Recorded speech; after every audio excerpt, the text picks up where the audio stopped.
Welcome to another episode of Optometry Profits Revealed. I'm your host, Peter Brecht, and today I am blessed to be with Tom Sasso. Tom has been in eye care 8 years. He started in 2018. He's got an amazing history, which we're going to walk through, and I want Tom to explain, but Tom's got glasses, and you don't have to go 5,000 miles to see him. Without any further ado, Tom Sasso, good to see you. Good to see you, Pete. Thanks so much for having me. I really appreciate it. When I got your message, I got real jazzed up.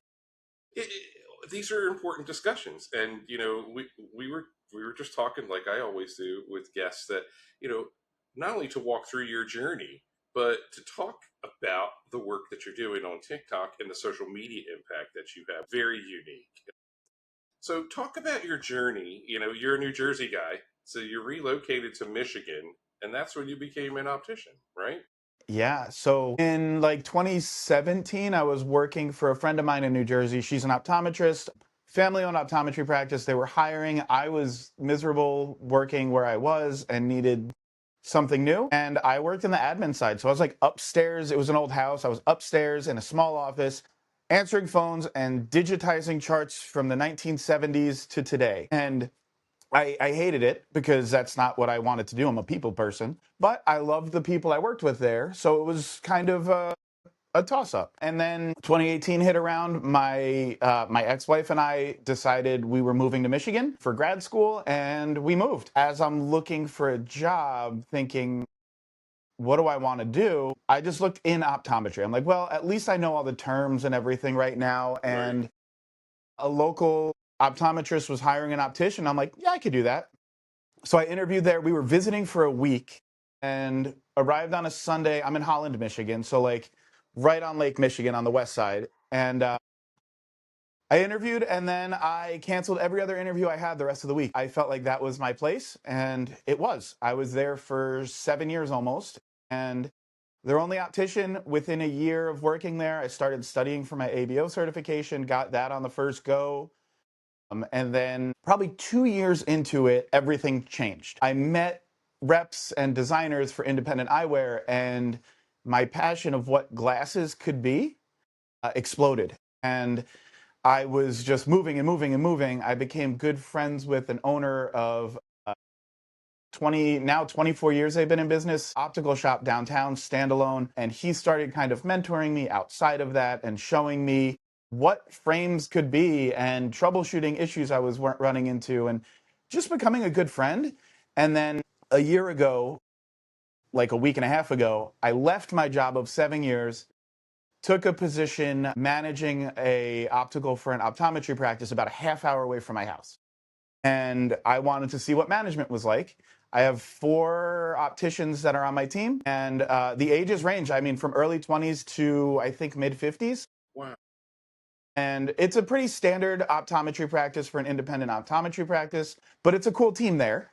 And then I started working very part-time at my friend's shop, and I do all their social media. I do my social media. I bounce around as much as I can, going to every trade show I can. So like I do Eyeball in Palm Springs. I do the Loft in New York.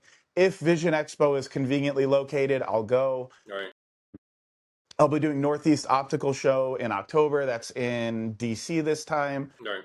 10K Frame Show Minneapolis. I am, fingers crossed, breaking news, booking my flight to Silmo in Paris in the next week or so. Nice. So I became obsessed with what I do. Really hard. Like, this is my personal frame collection. That's what I was just gonna say. You're not even at work. It goes up. So like there's about like 65 frames there. Mostly all of them have an updated prescription in them. Some of them aren't my style anymore, so they're not in rotation. But like I became obsessed with what I do as an optician. And I've realized, oh, all these years watching Project Runway, I love fashion too. Okay. Well, and we're certainly going to spend a lot of time talking about social media. But is that where your social media journey really began? Was it after you left the place you were at for 7 years and got into the boutique environment? It was kind of in the flux. So like it was probably 3 years ago I started with the idea of doing a social media thing. And it was just me walking into my frames. That was a very small collection comparatively. showing a frame, putting it on, smiling, and that was it. Right. There was really nothing to it. And Mhm. then I started going to the trade shows and meeting people and having fun. Tom's Got Glasses started in the midst of a very sad time when I was going through a divorce, and I found joy. I was putting frames on and dancing in my living room. And that's how it started. And I thought, oh, like, I'm happy doing this. And then I found opticians that just don't love what they do, but they're still opticians. And it shifted of like, hey guys, like, we're doing something really cool. Opticianry Opticianry is the least recognized job. No one knows what I do if I tell them I meet them on the street.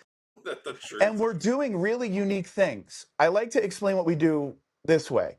We are helping provide vision for people, which, if we don't value our vision, I don't think we've dealt with not having good vision.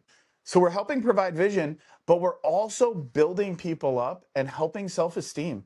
There is no better feeling when I'm with a patient or a customer and they tell me, Tom, I hate wearing glasses. And I just ask why. I don't like the way I look. Great. That is such an easy thing to fix. Right. We find a frame, we spend the time. We get to know what's your closet look like? What's your style like? What are your Right. goals? And then we find the frame for them. And then when they put them on, we get their lenses made. We're done. They put them on and they look at themselves. And a lot of times in West Michigan, people don't like to really show emotion. I'm from New Jersey. I cry all the time. I'm an emotional boy. You get the little smirk, my heart explodes. And if it's a certain type of person, it's just like, girl, this is it. See, look how beautiful you are. I love telling our customers and patients how good they look. And I won't lie to them. I will never lie to them. Well, and again, a lot of what you're describing was the entire premise in an original business idea to create IC Clearly, to have the video call connect, because I saw the reactions that you were describing. I'm in a dispensary in my safety days, waiting to talk with somebody, and I'm watching what you're talking about. And Mm-hmm. then I'm thinking, how can that amazing skill coming out of her, how can I take that to Maryland or Pennsylvania, Yeah. or Yeah. and the reality is that making it portable was the only thing that came to my mind. But you have a really amazing approach on TikTok, because you talk about that relationship with the patient, and you talk about, forget the selling, get to the relationship. You just talked about a tiny little reaction on someone's face, a Mm-hmm. little eye, and Yeah. how you're reaching them in a different way Yeah. than maybe than they've ever experienced. And Yeah. to me, that is where optician work is even different than the fashion, than the medical. There's a human element that cannot be replaced. And and while the intimacy tends to be very highly associated with that dark room and the which one's better, this or that, and of course it's intimate Yeah. in there, but the truth is we know just as many that are way more excited to be in that dispensary, or even Yeah. those, like you talked about a situation a moment ago where the person's like, glasses again, like it's it's Yeah. like it's a chore. It's like Yeah. going to the dentist. Sorry, dentistry, but it's Yeah. that's that it shouldn't be a pain. It should No, and the be amount of people mentally that are like, uplifting. I went to a CE event and someone was talking about like the things that people most dread doing, purchases. And it's like buying a house, buying a car, buying glasses. Yeah. Because it's hard. It is hard. If you're on your own, I hate frame boards. In like in the retail world, this is not how glasses should be displayed. It's just a wall where I think everything just looks the same. You get lost. I think shelves with multiple tiers, cool merchandising, beyond the point. When you go to buy glasses as a consumer, you're overwhelmed. You see a room with hundreds of frames and you don't know where to start. And that's our job. That is our job to say, well, before we even look at frames, and this is where opticians fail, and I've talked to opticians about this, before we look at frames, talk to the consumer. Get to know them, get to know what their wardrobe's like, what work is like, what lifestyle is like. Like, I don't do outdoors like a lot of people. I don't like camping or hiking, or I like going on a boat. That's relaxing, but I don't like fishing. Like, I like certain things, but I'm on Lake Michigan. We have a huge lake life here. Right. Well, we need to talk about what polarized lenses can be and what frames are going to stay on their face when they're finally out on the boat cruising, and that's not going to fly. You need to figure out how people live, and that is going to help determine the frame. Not everybody I know wants to wear a beautiful rainbow pride frame from Blake Kuwahara, but they might want to wear a much, safer classic moto frame that you Right. can wear every day. Right. Not everyone wants something that's flashy and over the top. I do, but you need to learn that from people because I can't style every person in what I want to wear. I have to put my personal preferences aside. And opticians, do it. Like, get over yourself. Right. Well, it can be challenging when we always opticians endlessly joke about and fitting an engineer, but It's the worst. well, when you do have that monotone, the no expressions, Mm-hmm. that can be challenging to cope with. But you just talked about it. There's always there's a gift there because when you do see a little, all you need is a little. Yeah, you just need a All little. all you need is a little.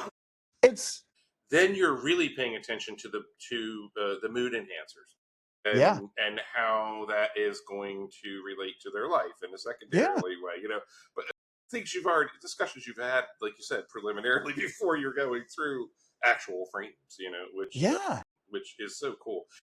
Talk briefly about you talked about inheriting an inventory mess and yeah, your approach to going through that, which I thought was really kind of cool. So we want to talk about a couple of different frame lines real quick, but go ahead and do that. If you could give me yeah, just your take on how to clean up an inventory mess that a lot of opticians are looking at right now. yeah.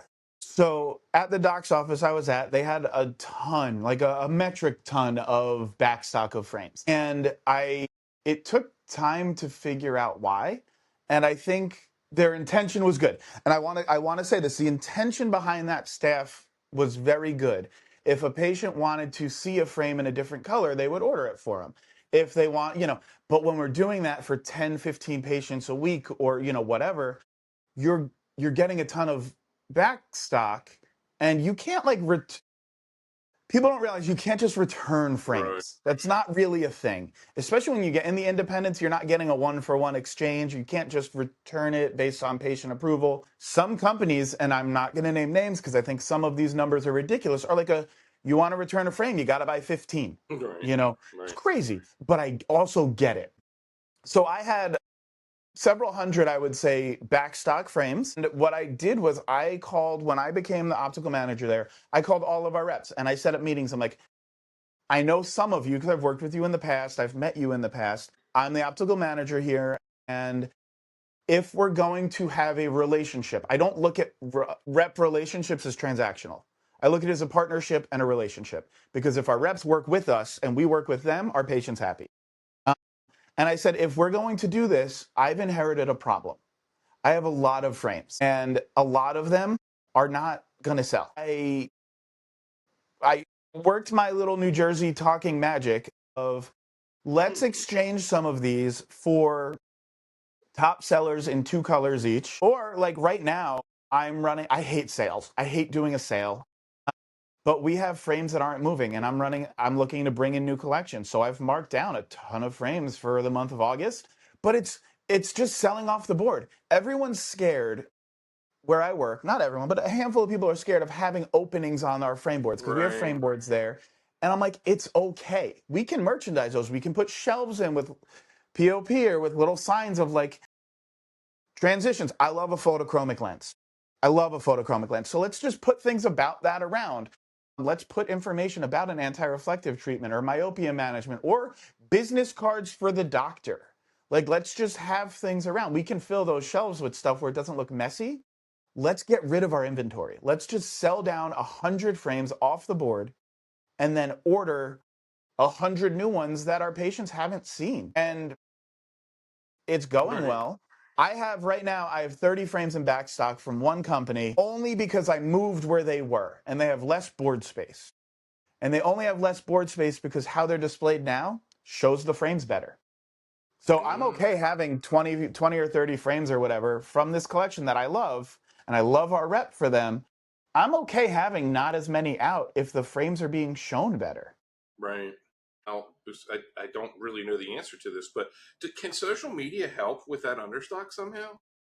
Yes, I would say yes. We don't, so that office, I don't do any of their social media.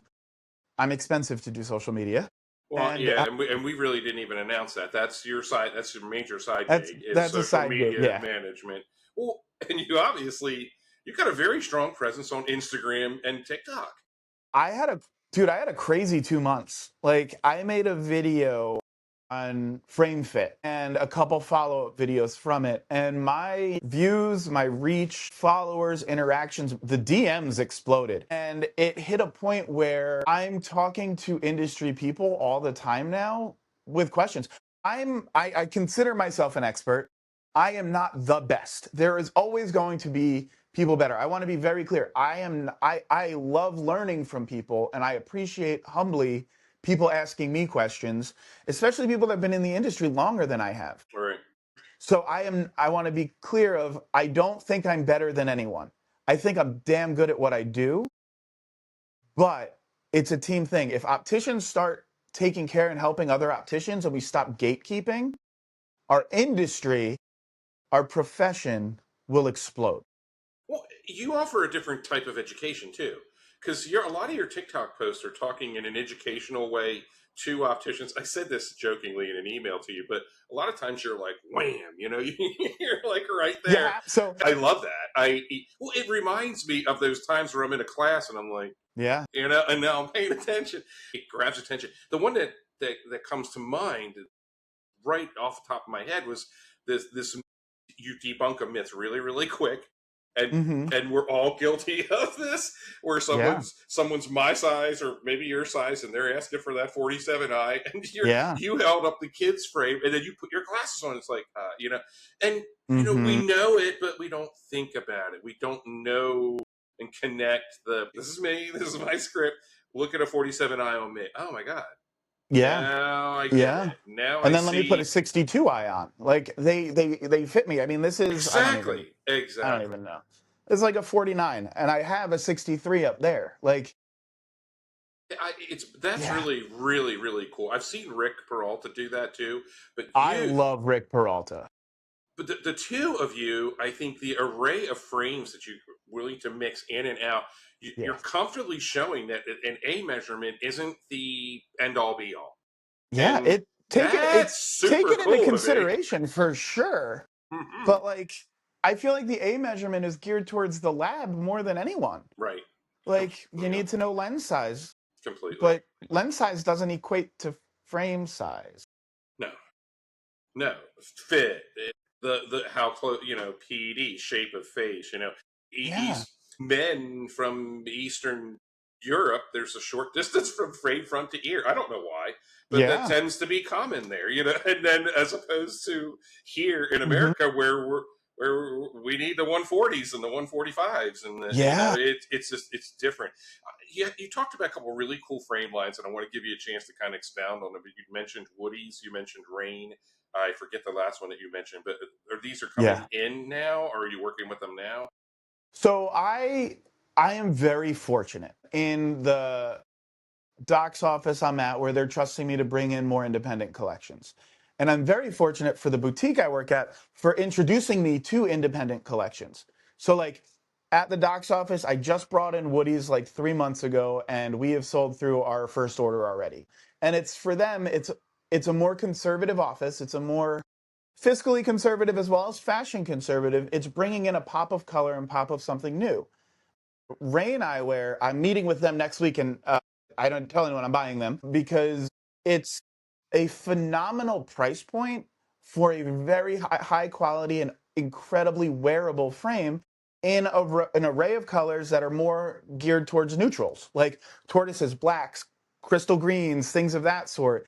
Blackfin is just Italian made titanium. I want to bring in the fun stuff there. That's not really going to move. But like this stuff at the boutique, this is my Masahiro Maruyama frame. You're not going to get this at a doctor's office. This is a little extravagant. Right.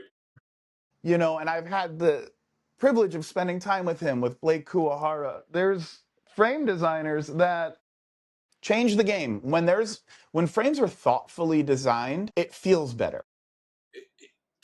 Talk talk to me about the connecting of social media, the fashion that you've been showing me, Yeah. and how to know what is going to move in what environment. Yeah. That's the hard thing, right? Like, so I started working in a town that living in Michigan 8 years, I had never been to the town that I'm working in for the doctor's office. So it's a half hour away in Jenison, Michigan, right outside of Grand Rapids. I had never stepped foot in Jenison, Michigan. I knew nothing about it. I knew it was conservative, and that's fine.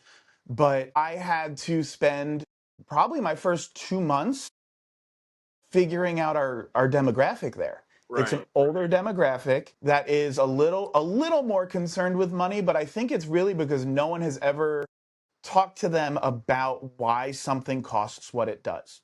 Whether it's lens design or frame, because guess what? Progressives, presbyopes, you better know not every progressive lens is designed and made the same. I'm sorry, it's not.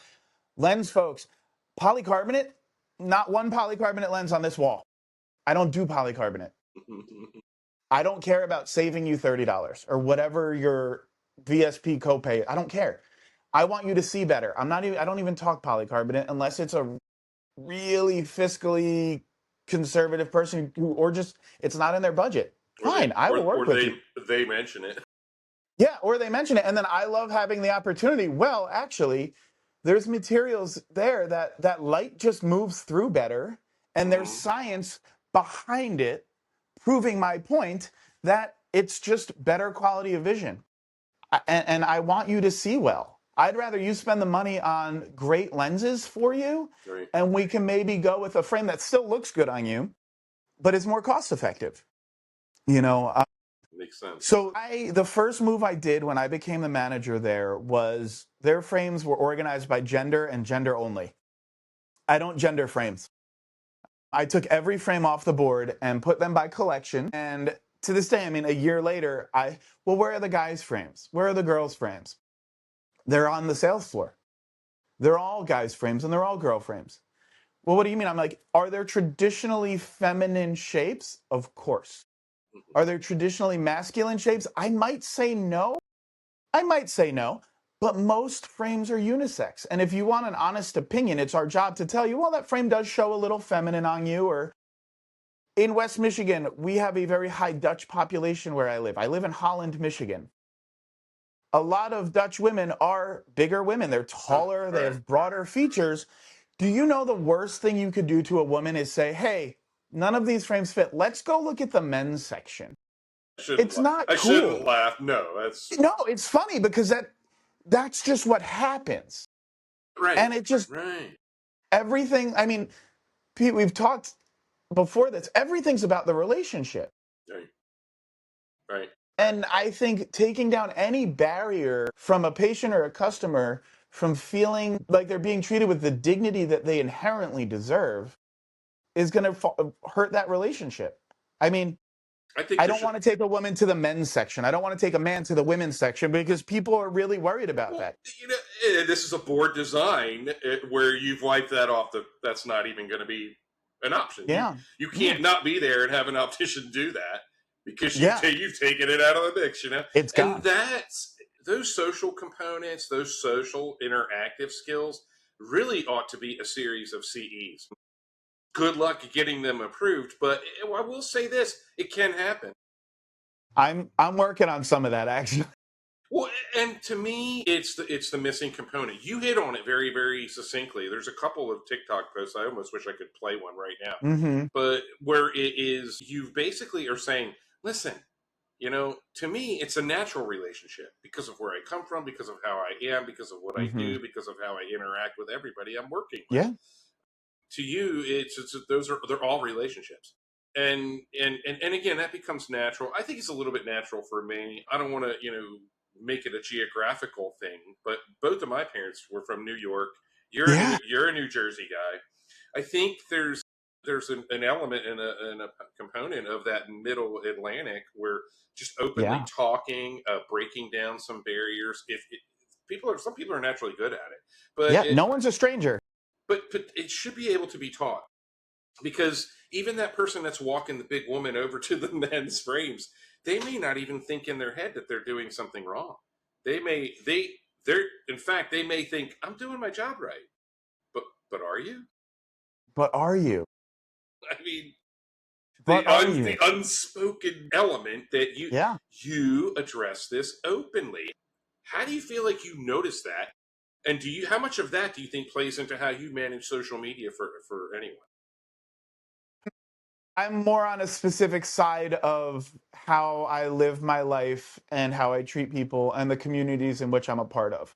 And I would say so in West Michigan, it was really interesting when I started asking people what their preferred pronoun is and figuring out who they are. So when I greet people, I don't usually say, hi, miss, hello, ma'am, hi, sir. I say, or if it's like a group of people, hi, folks. I try to use more gender neutral terms when I'm speaking with people, especially out here because there is a large LGBTQ community and they are a little bit more low key on things. And hey, I don't know what you prefer to be called, what name you prefer, what pronoun you prefer. I'm going to ask. And when I do things on social media, I want to create this, like, because of what I believe in, a level of radical inclusivity. All right. Whether you agree with things that I really value and find important or you don't, I want to create a space in my Tom's Got Glasses social media world where we break down gender norms, racial barriers, socioeconomic barriers, age barriers, because that's a huge one that people don't think about, where it's a place where I want people in my comment threads interacting with each other. I have people that have followed my personal Facebook who vehemently disagree with a lot of who I am inherently as a person. Mm-hmm. And that's fine. All right. Are they my friends? No. But can I maybe, by who I am on social media and real life, be like, hey, we just need to treat people better. I Well, want it to go outside of optics, but we just need to treat people better. well, We're opticians, we're in the people game. one of the interesting dialogues that comes up quite a bit in these podcast interviews is what you're talking about, how people are treated. I'm talking to somebody who's 28 years old or 25, and they say, I exclusively order glasses online. Yeah, great. How do you exclusively order anything a particular way when you're 25? That's the bad side of being almost 60. You don't want to laugh at that, because that when someone says their whole life and it's been 20 years, but It's been 20 years and they've been an adult for 4 years. right. But let's be let's read between that. If they're exclusively making a purchase that way, there's a chance that there's a purchase that they made another way that didn't go well. That didn't go well. And there's a chance that they were mistreated based on the Yeah, dialogues that you and I have seen. So I yeah. view your work as a way of championing the breaking down of that. Thank you. And well, it's what we should all be doing. Hey, it isn't fun to watch your best customer walk in with a set of glasses that they purchased online and they're not going well. Yeah, But rather than turn that into a stinky cheese moment, you yeah, have an opportunity to make that moment you, yeah, you, yeah.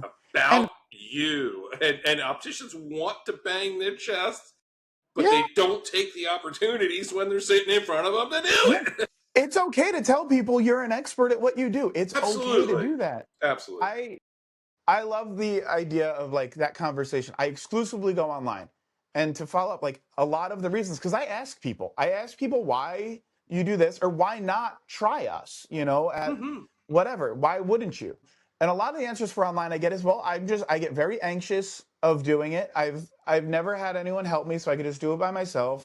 I can't find anything I can afford or anything I like. I can return them online. There's a million reasons. I have a love-hate relationship with online glasses sales, right? Like I get it. I get it. They are able to offer things to you at a price point that will put me out of business. And not everyone has it in their budget to be able to afford quality eyewear. I have helped a number of people through the online ordering process. All right. whether Well, they're my friends or my patients. And I hate it because they're not buying from me, but opticians don't gatekeep patients' PDs. Don't do it. You look like a jerk. If someone asks for their pupillary distance, hey, I will be happy to give that to you. And then guess what? You can say, if you'd like, when you get your glasses, I will gladly take a look to make sure that the prescription's right. Because when you do that, guess what happens more times than not? It's not right. yeah. It's not right. Or even if it is, look at the work you just did. Yeah. If it checks form out, trust. fine. That's not a bad thing. It shows that your willingness to follow through because their vision is what matters more to you Yeah. than anything You're else. not my customer, but you're still a patient at the office. Right. You're still a human being. Well, I repair and adjust people's glasses that I've never met or seen right. or made a Right. purchase with in my life because it's my job and I don't charge people for adjustments. I don't charge people for PDs. It's just being a decent person. And they remember that experience. If they have a crap experience with online, they might maybe come back to you. Great. If they don't, also, fine. You just talked about having those constant dialogues with people. If you know someone's ordered online, you don't not ask questions, or if you're out in a restaurant, you're like, screw them, I'm not going to talk about it. You're the other. You're the other way around. You're like me. It's like, how did that go? How did it go? What made it easy for you? What did you like about it? What didn't you like about it? Because if there's something that they really like about ordering online that I can do in person, it helps me learn how to grow as an optician. Absolutely. If there's something they hated, I can say, hey, actually, if you come see me at place X, Y, or Z, that won't happen. Right. And I don't make promises to people ever because then I look like a jerk if I could get them here for you in a week. Well, it's 8 days. Now I've failed. I can definitely do this for you. No, hey, let me give it my best shot and we'll see what we can do. Right. I can promise people things that won't happen when they work with me. I can. There's certain things that I can promise. I can promise that I'm going to get to know you, that I'm going to do everything I can to find a frame that fits you, but you also love. And I'm going to give you an honest opinion and tell you no on a frame that doesn't fit you. I will tell you, I love telling people no. Like, well, why? I go, well, it doesn't fit you. Or you're a minus 8 and you want a 65i metal aviator with a 63B measurement and you want it in polycarbonate without AR. Well, no, I'm not going to do that for you. But there is a takeaway because you've got an idea what they're gravitating towards. So now you know where to meet them in between there. You kind of described it just a moment ago, but I added a new segment and asked my guests to tell an online ordering story. And you sort of told one. If you have a different one, by all means. I've got some funny it. ones. One that's not an ordering story, but I found an online frame like glasses place that is just literally stealing designs from independent designers, and I have actively been doing everything I can to get them shut down. And we've got a bunch of industry people just like, hey, just like sending the email to our friends who design, like, hey, just so you know, this website has literally stolen your design and a little signature piece that you put in every frame. So that's a whole thing. So that's why I hate online things, because there's a lack of creativity. To me, there's a big open window there for the very specific theft of shape, size, and design with 3D printing. Yeah. And this is an area where I think the industry needs to come together. It's great to have all these diversities of frame lines. Well, I remember the frames book was a phone book in the day. Now it's all digital. But now that it's digital, they need to be galvanizing to stop what you just talked about. Yeah. So getting all these different guys to come together, that's part of the problem. Yeah. If their designs and shapes are being stolen, you just show up at their warehouse as an Italian from New Jersey. I bring my baseball bat. We show up at their warehouse and take them out. No. But to answer your question, online, this is one go-to I like to do. I had a patient once years ago come in with a frame from an online site I had never heard of, and I feel like I'm pretty familiar with most of them, and I don't want to name names because that's not how I roll. Right. But I asked, they brought him in, they're like, hey, Tom, these don't fit at all. And they didn't. The frame was an awful fit. I'm like, I can try, but I felt the frame. And as opticians, you can pick up a frame, you can touch it and be like, Lord. And they said, well, when I ordered, they said, bring them to your local optician and they will gladly, for free, adjust and get your frame fitting you perfectly. And you know what? I will gladly do. I will huff and puff when I'm not around you because I hate doing that because they tell you it's for free. Right. But I didn't tell you. I want to tell you it's for free. Mm-hmm. But I said, I can adjust this. Let me check the prescription, see where things are lining up. And it was a relatively significant myopia prescription. It was like a -4 with like maybe like 1 3/4 cylinder in like Wow. each eye, something around that. So it was a decent prescription. Yeah. And decentration is a worry of mine. So like I took their measurements before I did anything. I dotted the lenses when I read it in the lens meter. And I'm like, first and foremost, your prescription is 7 millimeters off from Good where you need to Lord. be. And then I'm like, I can't fix that. I can tell you what it should be. And I go, you're also about 20 degrees wrong in your axis, which like depends on who you ask. To me, that's unacceptable. Mm-hmm. You know, Right. some people will let it go, but the more significant the prescription, that degree is a lot worse. So they're like, can you just adjust them so they don't fall off my face? I will try. I heated up this temple because this is the only adjustment. You know, I hate the like, oh, I'll just bend it behind the ear. I hate that being the only thing people do. Mm-hmm. But like, there was nothing else I felt like I could do. So I put it in the frame warmer, and I'm very mindful of this. I burn my hands all the time because I'm warming and I'm touching and I'm warming and I'm touching. Right. And I went to move the frame, the temple, and that frame just went whoop. It just, I mean, instead of just bending it here, it literally expanded. There was no metal shot in that temple, and I know better, and I should have. But I'm like, yeah, this is not going to happen. And I didn't heat things like I don't think I even heated it as long as I normally would have heated a frame, and it just fell apart in my hands. So that was like one patient, a frame that fell apart, and a prescription that was terribly wrong. And then I have my friend, I took her pupillary distance. She does not wear her glasses often at all.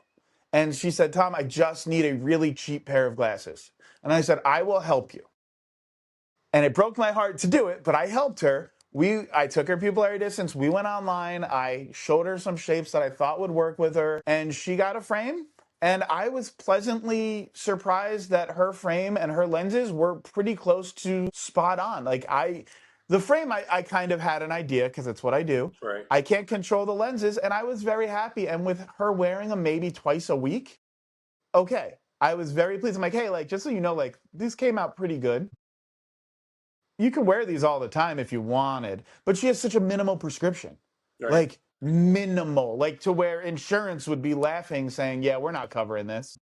You know, Those are the scenarios that are they're more often a win for anyone who's in a challenging place to get classes online. There is, and I've spoken about this over and over again, there's definitely a misperception amongst the internal part of the industry that, people are only going to buy online for price. It is a factor. But, when you know that the average sale at America's Best, 2 pair and an eye exam for $69.80 or $170 or whatever it is now, you know, that's people know what to expect. They know, what's going in and what's not. Pretty direct.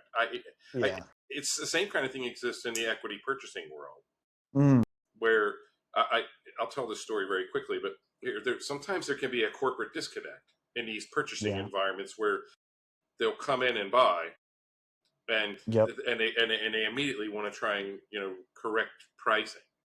And the reality is that if you come in as an EP and you're thrusting this, $99 pairs on billboards when the entire community has been used to be paying $500-$600 at these three opticals that you just purchased, you've offended the entire town. And you Yep. didn't even realize Yeah. you're just trying to be pair for 99 without doing any of your demographic research. Those billboards came down quick. And, Yeah. I'm not going to name the town or the place, but that was a major cluster bleep that didn't really need to happen had some homework been done about what you were actually buying, Yeah. So It's The creating value. It's right, creating value. And right, that's right, that's what we can in the industry do really. We don't always do really well. I can sell someone a frame that's wholesale cost is $14. right. And I can sell someone a frame that's wholesale cost is $1,000. I'm talking wholesale. These are not retail numbers. I can talk to the customer about the difference in quality and why, not even quality, why there's a difference. Injection mold versus a sheet of handmade acetate. The design process, the fact that you're supporting an actual designer and not some AI generated frame design that is being mass produced as quickly and as poorly as possible, Uh-oh. taking time to cure and to happen, or why Nina Muir frames are made of wood and how there's zero stock. Nina Muir has zero stock in her frames.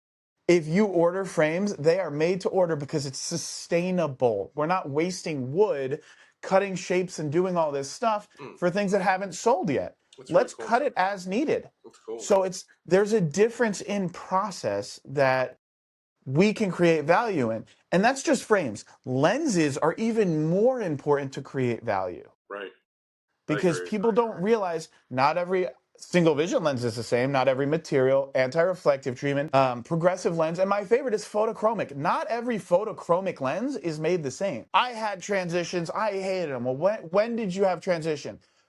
2002. Okay, do you still have your iPhone from 2000? Because technology changes. I had progressives and I hated them. When was the last time you had them? 2008. Okay, great. Where did you get them? Online. Well, let me tell you why progressive lenses cost what they cost and how it's going to change your vision and the measurements that I, the expert, am going to take to help ensure that your vision is going to work with this. Right. Creating value. It's very easy if we know what we're talking about. Right. Between that and building around the relationships, you separate what you do. You also talk about that a lot on social media, which I think is absolutely critical. Would you say there's a different social media approach from where you, for instance, spent your first 7 years Mhm. as opposed to the boutique environment? Yes. So the boutique I'm at is really cool doing their social media because like we can tell the story of the frame of the designer because we're friends with the designers Right. and showcasing more of the little intricate details of things. It's really cool when we get customers that are like, "Oh my god, I saw the frame on your Instagram. I need it." Great. I do a frame of the week, or we do. I'm not the only one on video. We do a frame of the week. And my goal is at some point, someone's going to say, I saw that frame of the week. Hmm. I want it. Because at the boutique, we sell it, it's gone. We don't reorder frames there. And That's cool. that my goal is I'm going to highlight a frame one week, and I'm only there on Mondays. So by next Monday, someone comes in, I go in there and I'm like, where's the frame? They're like, oh, so and so saw the video and they're like, I needed that frame. So they came in and bought it. And then like we get to share stories of so Bob is the owner of Globe Design and Vision in Holland, Michigan. He is surrogate family to me. He's been in the industry for literally forever. Globe's been there 24 years, sharing stories of what our industry looked like 20, 30 years ago It to what it is now is really cool. is. And that's where like the independent thing is because we could kind of do whatever we want there. Bob and I create videos sometimes where he just looks so surly and uninterested in my existence, and it's just for fun, and we can be playful in a way that I think in a more clinical environment you can't. And it can play off my social media with Globe's social media where we're just having a damn good time. And it's really fun. Like I document all of our travels to the frame shows for them and put together little recaps of time with the designer and showing our customers how we pick out what we're purchasing. Because people don't know that, like what that No, they process don't. is like. No, They're like, they oh, they don't. just send you frames. No, we touch every frame that we're going to buy and we figure out why we want it. You just told a really cool story though about an integration of someone seeing a frame on social media and then being first in line to get there and purchase it. Yeah. You know, And then if I were to ask to tell that story even 25 years ago or back, it can't be done. That scenario can't happen pre 2001. Around 2003 or 4 or 5 is when virtual try-on got introduced in clothing and things like that. But Yeah. again, took a very, very long time to get pulled and introduced, and it still has bizarre limited use, which I don't really understand in a lot of sales environments. That is really a fascinating thing to say, that scenario you just described, social media, saw a frame, went and got a frame. How can we compare that to how business was done when that guy started his lab? Yeah. I'm sure there's some comparison, but not really like that. Short of an optician going and showing frames face to Yeah. face. And we know the on-site optician did actually exist in the early 1900s. I would love to be a so we mobile know that, optician. I would love, pay me to come to your house. I will bring you trays of frames that I think will work, and we will get you fitted. You don't even need to leave your home. Just pay for my flight, get me a meal, and give me a little bit of extra money, and we're good. There's a optician, well, there's several that do this, and most of them do it in rural and smaller communities that do it at any successful, and they're embedding safety eyewear fittings at plants and all these other things, because that's how they're making a living. You bring up an interesting thing. There's a couple in large cities. Toronto is the one that comes to mind. There's a woman in Toronto who has an absolute mobile boutique. Yeah. I mean, she goes up into high rises and sells two sets of glasses to husband and wife, 12 pairs of glasses, and she's made enough money for 6 months and she's good to go. And, I mean, but she's there. They don't have to worry about it. It's all done in their living room, and they have more money than they know what to do with. They're probably known people. If you're like a local athlete, it's not always cool to just be able to waltz on it. Some people like it and want to do that, but you can't always just waltz into a place, and have a normal exchange. It just can't happen. So, at the office I was at in New Jersey, we had a very famous singer as a patient and a very famous TV person as a patient. And we were very mindful of, hey, so-and-so's coming in today, just so we're all remember, keep it in your pants. It's okay. Like, don't make a big deal about this. Like, they're normal people and we will treat them as such. Because it's hard for some of these people to go out in the regular world and go to their doctor's appointment, go to get coffee, go to do these things. And like, I mean, I'm literally from where Bruce Springsteen's from. You see Bruce walking around, leave him alone. Like, say hi. You can say hi to people, but like, don't follow them. Don't make a huge. Usually they're out grocery shopping, getting a coffee, doing a normal thing. Treat them as such. So like when we had these people, I'm going to very frankly say, celebrities come into my office in New Jersey I was at, like, I had some of the best conversations with them because I didn't treat them any different. Would I have loved to, at this point in my career, be like, hey, Tom, I really need new glasses. Can you come over? Oh, yes. It's my dream. I have two optical dreams. It's to style Bruce Springsteen in a pair of glasses. That is my number one optical dream. And the other is to do like a New York Fashion Week, tag team with a designer. I do the glasses, they do the outfits, and just do it that way. And like, those are my goals. You don't have to be in your shop to do that. They're huge goals. I mean, I have 8 Bruce Springsteen tattoos. I'm a little obsessed. They're very obtainable goals. And he certainly needs glasses these days, I'm sure. I mean, yeah. And I've seen him wearing glasses, and I'm like, oof, Bruce, baby, come see me.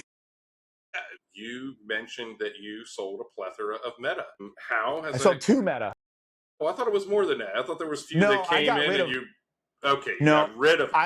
I am trying to not work with them. I am very. So you got rid of them. You didn't sell them. You got rid of them. Okay. Just transparently, for clarity. It might ruffle. I don't know any partnerships with whoever, but like I am wildly against the vast majority of people getting Meta glasses. I believe that there are instances for folks with low vision, hearing issues, things of that sort where it makes sense. Right. I think that right now, those glasses are being tampered with too much, and it's creating unsafe situations for people, and I don't like recording people without consent, and it allows that too much. The nuanced glasses, I have not worked with, but I know people who have. 100% get those hearing glasses. I love that. And I've referred people to Meta because I know, oh, your father is very low vision. It makes sense for me. I am not a fan of Luxottica in any way, and I'm very open about it. Right. I think that there will be a time where the AI glasses make more sense, and I don't think we're there yet. Well, your Ray-Ban sales are around the industry. They're deliberately placed in your Best Buys, your Micro Centers, Yes. your electronics stores. And when our wholesale cost is almost what they're selling them for direct to consumer, why am I going to sell them? Right. Well, every reason that you said is true. However, the marketing is madly insane. There's two things: number of people that want Ray-Ban slapped on their lens, and also the number of people that just want smart eyewear. Now, I just want to say this real quick. I heard a scenario this past week that impressed me about smart eyewear, and it was essentially a roofer owner, small crew, just him and his crew, but he's able to field a phone call from the roof, and he wasn't able to do that before.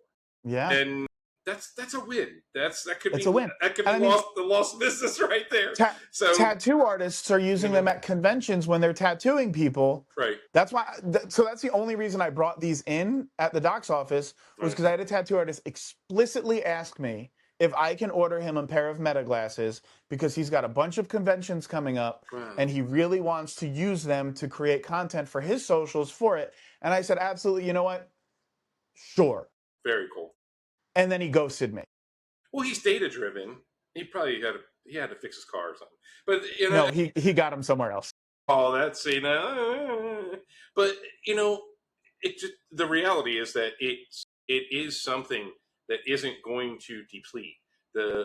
People are going to ask about it routinely. The marketing is so heavy for smart eyewear. There's a strong push and perception that the smart eyewear will literally replace this. That's what they're saying.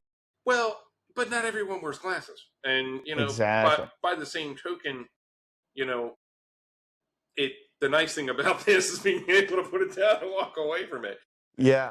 And if you need your glasses to see or whatever may be the case, I worry about the embedding. I worry about a prescribed item suddenly being used for something else. Yeah. And there's things about it I'm not stoked on. Completely. We could talk for an hour about this, but it's not going to go away. I definitely want the topic to be discussed. But I also want to ask you, 8 years in, give us a good technology experience that you've had and a bad one. Yeah. Photochromics. I'm just going to say it. In 8 years, photochromics have changed so dramatically. They have. They really have. And of all of these, I think I have like 25 pairs with a photochromic lens of some sort in it. They're not all made the same, and I can bash certain manufacturers and praise others. Transitions has not always been great. Transitions brand photochromics have not always been great. Gen S came out and I lost my mind. I bought like 12 pairs in the first 2 months that it came out. It is so much faster to dark. It is so much faster to clear. The color options are incredible. I'm a Trivex boy. They need to start making colors in Trivex because that's a negative. It's a limited thing. Why? So I like CR39 as well. So I'll do CR39 all day for colors and things of that sort. Right. Photochromics have really improved. Zeiss has done a really good job with. The Zeiss Burgundy is stupid good. And I have nothing but good things to say about it. I've done the Burgundy with the Duragold AR, and it just looks awesome. Photochromics, I think, has been, for me personally, because I'm not a presbyope, I don't wear a progressive. For me personally, photochromics has gone from a really negative stigma to younger people are starting to wear them, and they're having fun. And it's the same with tinted lenses. I love a lens tint. I love fashion tints. I love feeling just some sort of way. And that's becoming a thing. That blush tint on the bottom of a lens is so cute. So I'm going to say photochromics and tints in general, huge uplift in technology in the industry. And I'm going to say a negative in technology. I think people are getting opticians are getting too reliant on technology doing their job. whether it's the digital measurements, which is, I'm not against them, but the Right, digital right. measurements, a plug and play progressive, not figure, like we're relying on, yes, the lens technology has grown so well, but like not everyone is a plug and play progressive wearer. Some people need for their lifestyle a short, fast corridor. Or and like a lot of folks I think have gotten so easy of we're just using this lens design. We're not thinking about customization. It's not a bad thing technology wise, but it's a bad thing when we stop really thinking about the technology and like why are we fitting people in this lens design? Like, I want my job to be easier. I want my staff's job to be easier. But I also want us to understand, well, not everyone's plug and play. No, they're not. But we're in a unique time because people do an enormous amount of research, and I mean, there's very specific driving wear lenses that have really come across the screen. You mentioned Zeiss's that have a spectacular drive safe lens. Yeah. Those driving products are known by consumers when they arrive. It's a different world in that regard, and I I enjoy looking forward to a day when this becomes natural nuance.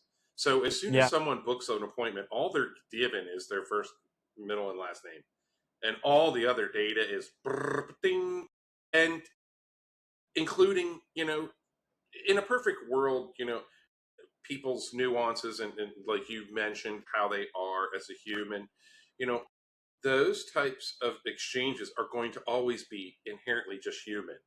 But being able to see them and reflect on them might bring out other memories. And to me, any time and place during the exchange that we can document and revisit later, which is exactly what a recorded session is when you're styling, with I See Clearly, that is the point to look at it later and go back and say, look at what we were talking about 2 years ago. Yeah. And It'd be be able to so nice to just, review that with a person is unique. well, and then That it's, doesn't exist. hey, how was that vacation you said you were going on last year? You said you and the family were going to Greece. Like, Right. how was that? Like, I would love to just be able to talk to people and then like have some sort of scribe putting in highlights from the conversation so I don't have to put notes in. But like, I love when I see someone's coming in or someone I know, especially the doctor's office, and I put notes in. Hey, Peter was going to Greece. And then, like, oh, I know they're coming in today. They're on the schedule. Let me look up something about Greece so I can have something to talk about. Right. Hey, did you go see those houses with the roofs that everyone loves? How was the You know, Parthenon? Yeah, did you exactly. did you sing Mamma Mia? Like, I don't know, like, but it's to follow up. So like I think like you said, like that recorded conversation with it's I See Clearly, Hmm. like could be a really awesome thing to just be like, do you remember Peter last year when we were talking about this? Like Right. that is really cool. And And like again, I see these impacts in tiny levels and safety venues and whatnot where I can't share the stuff and I don't go down that road with my personals. But the truth is, that is a tool that can only be envisioned by being able to demonstrate it in front of people. So we're getting ready to do that in the oncoming weeks. But that is a tool that can be used very succinctly later on. I often would have a thought of somebody in a bad place, somebody who's quite sick, and mhm, maybe they have to style from a hospital, and then they're in remission, and then 2 years later, when they've got hair, they're looking back at this with their optician. You've got a relationship for life there, and that's the kind of thing that you fully understand. I think yeah, you understand this stuff at a little bit of a different level than maybe some of us that have been around a long time. sure. And how you connect that with social media and how you can help grow. It's first of all, we didn't even get into the self branding of Tom Scott Glasses. I would love to have a conversation with you and maybe even have you and Rick in on a conversation Yeah. to talk about your philosophy with this, because self branding and we mentioned a little bit of it earlier. Some of the best opticians that I've been around, I don't even know that well. But when they handed me a Hmm. card that says "Styled by Jules" or something like that, there's no indicators on that card where she's from or whatever. But the Yeah. truth is, she has an enormous amount of pride in the work that she did with you. Yeah. I mean, you get like Rick is known for his branding. the Optician, she's doing the damn thing. Right. And then Right. the optical nomad, Heather, she's out in California, Yep. or no, Colorado. Like, Yep. there's people that are doing this branding, because when we realize we're creating, back to the value, we create value in the products, but we also create value in who we are. And if we are not branding ourselves, Completely. you're going to get people loyal to a brand that has nothing to do with you, that you're just selling. You want people to become loyal to your brand, to Whiteboard Pete. Like, I want people to know this. Like, Right. Right. Tom's got glasses, optical Jedi, optician, optical nomad. Like, to do these things, it's not hard. Right. Right. It allows you to go into different personal lanes. It allows you to open up where you want to about yourself. Yeah. And it allows you to create a branded identity that can jive with how you believe, you know, and that's, I think, the most unique thing, because sometimes if you're an optician in a place, you're really kind of identified with that place. Mm-hmm. And I'm a big supporter in opticians stepping up and branding themselves. Yeah, I mean, I left the office I was at for 7 years, and I was getting stopped in the grocery store for like 3 months. Where are you? And it's crazy. It's like, my response was never, oh, you should leave where I was and come see me here. Right. It was always, I know that office is providing you great care. It was time for me to try something new. Here's where I am. Right. I would be happy to see you, but please, like, don't feel obligated to come and just see me. Right. Like, because I don't want to poach patients. That's not how I roll. I still refer people to the doctor who I worked for 7 years, and I no longer work there. I work for a different doctor, half hour away. But someone says, hey, Tom, I need an eye doctor. I tell them who to go to, because I worked for him, and he's good. I think that's awesome. I know Woody's is carried by Heather, so that's definitely a shout out to Woody's and Heather's work, and hopefully I'll get her on here for a conversation one of these days. You should. Yeah, she's a sweetheart. Yeah, that'll definitely happen. Well, you know, we've talked for more than an hour. Is there anything that you want to add to wrap this up? Yeah. Optical people, guess what? We're doing something really cool. And I think this year, next year, is a time where I'm seeing a shift in opticians taking pride in opticianry. Yes. And I want to encourage all of the opticians out there to find other opticians and form relationships with them and share your wisdom and ask questions from other people. We're a team. This is not about me being better than you, you being better than me being better than them, whatever. We have to work together and support each other. I love that message. It's certainly the thing. It's the message of the UOA. It's the best thing that's happening right now. And yeah, we're all going to be coming together and growing in different ways. So, yeah. Well, thank you so much, Tom. I really appreciate it. This has been another episode of Optometry Profits Revealed. By all means, check out all of the links that will be in the show notes. Participate in the Profit Prescription Quiz if you want to get an idea how your practice ranks. We'll be happy to tell you. Thank you so much. Take care, everybody.